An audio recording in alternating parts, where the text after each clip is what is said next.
유럽 일부 국가에서 접종 후 혈전 의심 사례가 잇따르고 있는 가운데 국내에서도 혈전 의심 사례가 나온 것으로 확인됐습니다. 백신과의 인과성 전문가와 함께 짚어보겠습니다. 김윤 서울대 의료관리학과 교수 연결돼 있습니다. 안녕하세요. 안녕하십니까? 예, 확진자 크게 늘었습니다, 교수님. 400명대 박스권 네, 머물다가 500명 가까이. 어떻게 봐야 되나요, 현 상황? 3차 유행 이후에 그 높아져 있는 베이스라인이 작업장, 사업장을 중심으로 한 새로운 감염, 다중이용 시설이나 병원 등을 기점으로 한 기존의 감염이 계속해서 더해지면서 완만한 상승세가 이어지고 있는 상황이라고 볼 수 있을 것 같습니다. 최근 백신 맞고 난 다음에 혈전 생겼다는 보고 이게 굉장히 심각한 것 같은데요. 아스트라제네카가 특히 문제가 되는 것 같고요. 유럽 여러 나라들은 일시 중단하는 국가들도 생기고 불안해하는 분들 많은데 현상 어떻게 보세요, 교수님? 몇 가지 측면에서 이제 살펴볼 수 있을 것 같은데요. 첫 번째는 혈전 발생이라고 하는 게 기존 백신 접종에서 나타나지 않았던 그런 부작용입니다. 그래서 이게 백신으로 인한 것이라기보다는 우연히 백신 접종 후에 생긴 혈전이 그냥 시간적으로 서로 밀접하게 발생한 것으로 이해가 되고요.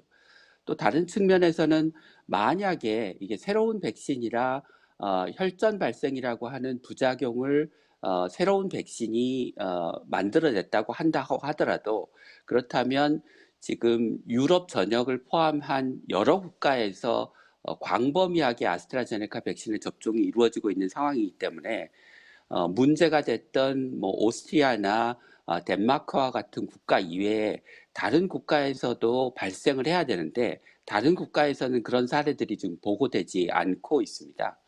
그리고 이제 통상적으로 그 혈전이라고 하는 게 한 1년에 인구 1000명당 한두 건 정도가 발생을 하는데요. 아스트라제네카 백신을 접종한 군과 접종하지 않은 군에서 혈전 발생률에 별 차이가 없는 것으로 보고가 되고 있습니다. 그래서 이런 세 가지 점을 볼 때 혈전 발생이 아스트라제네카 백신과 연관되어 있을 가능성은 대단히 낮다고 생각합니다. 그 말씀하신 내용 들어보니까 근데 국내에서도 혈전 생성 의심 사례 한 건 보고된 것으로 알려졌는데요. 이것도 역시 네, 인과관계는 그렇습니다. 아닐 것이다 이렇게 보시는 거죠, 그럼? 예, 인과관계가 아니라 그냥 동시에 두 개의 사건이 겹친 것으로 봐야 될 것 같습니다. 근데 유럽 쪽에서는 논란이 커지면서요. 상반기에 확정된 물량 상당수가 아스트라제네카 백신 우리의 쪽에 또 약간 영향이 있는 것 같은데 어떤 신뢰도도 그렇고요. 네, 교수님은 지금 네. 진행 속도대로 계속 진행해야 된다는 말씀이시죠? 네, 그렇습니다. 그러니까 유럽이 지난번에도 그 65세 이상 고령층에 대해서 아스트라제네카 백신의 접종을 유보하는 결정을 내린 다음에 다시 그 결정을 번복했는데요. 그와 비슷한 맥락의 결정인 것 같습니다. 그래서 온전히 과학적인 근거에 의해서 이런 결정들이 내려진다기보다는 유럽연합에서 최근에 탈퇴한 영국과 다른 유럽 국가들 간의 뭐 정치적이고 정서적인 문제들이 아스트라제네카 백신이 이제 영국 회사이기 때문에 그것과 겹쳐서 나타나는 현상이 아닌가라는 생각이 듭니다. 예. 그러니까 어떤 과학적인 근거보다는 정서적인 부분이 강할 것 같다 이런 말씀이신 것 같은데요. 그렇다면 내일 네. 유럽 의약품청의 최종 조사 결과 크게 어떤 우려는 안 하시는군요. 네, 뭐 이미 세계보건기구와 유럽의약품청이 아스트라제네카 백신과 혈전 사이의 인과관계를 의심할 만한 할 증거가 없다고 얘기를 했었고 그런 그 기존의 입장이 최종 결과에서도 그대로 유지될 가능성이 높다고 생각합니다. 네, 조금 있으면 이제 우리도 본격적으로 요양병원 65세 이상 아스트라제네카 접종이 시작되는데요. 앞서 국내에서 있었던 고령층 효과 논란과 더불어서 유럽에서 혈전 논란 겹치면서 거부감, 아까도 말씀드렸지만요. 어떻게 해야지 접종률을 높일 수 있을까요?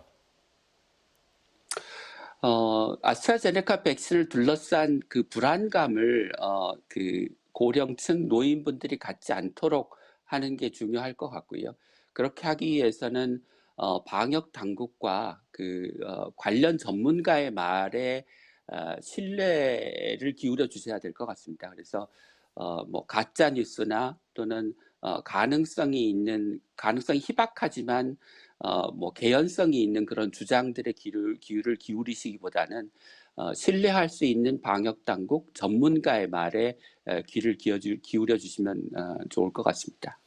그 교수님, 경미한 백신 이상 반응 호소하는 분들이 많은데요. 네. 그래서 백신 휴가 검토해야 된다 이런 주장을 하는 어떤 전문가들 많으시고요. 실효성이 있으려면 어떤 조치가 필요할까요? 혹시 백신 휴가 자체는 찬성하시나요?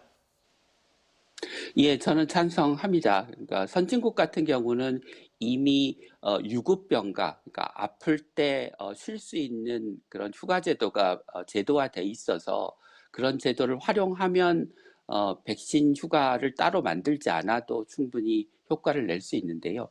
우리나라는 유급병가 제도가 없어서 이제 이런 문제가 논란이 되는 것 같습니다. 그래서 이미 그 유급 연월차나 병가를 가지고 있는 큰 기업들은 기존 제도를 활용하고 그런 제도가 없는 중소기업이나 자영업자들에 대해서는 현재 건강보험에서 가지고 있는 그 상병수당 제도라고 하는 게 있습니다. 그러니까 아프면 유급으로 쉴 수 있게 해주는 제도인데요. 그 제도를 법 개정 없이도 그냥 재정 투입만 하면 당장이라도 실행할 수 있어서 정부가 자영업자와 중소기업에 다니는 분들에게는 건강보험의 상병수당 제도를 활용해서 백신을 맞고 난 다음에 부작용이 있으면 쉬실 수 있도록 해드리면 좋을 것 같습니다. 부작용이 있으면 쉬는 제도여야 하나요? 아니면 부작용이 없어도 일단 맞은 분들은 모두 쉴 수 있는 그런 제도가 가능한 건가요? 교수님 보시기에는.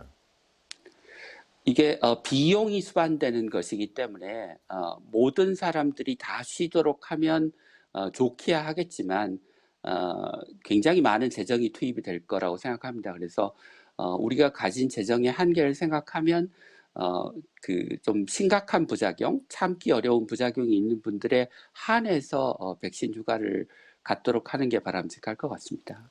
예, 교수님 시간은 다 돼 가는데요. 올해 수능 코로나가 확산해도 연기 없이 시에 예정대로 치러질 것으로 보이는데요. 그렇게 위해서는 고3생 교사들의 접종 순서를 좀 당길 필요가 있다. 이런 지적도 나오는데 어떻게 보십니까?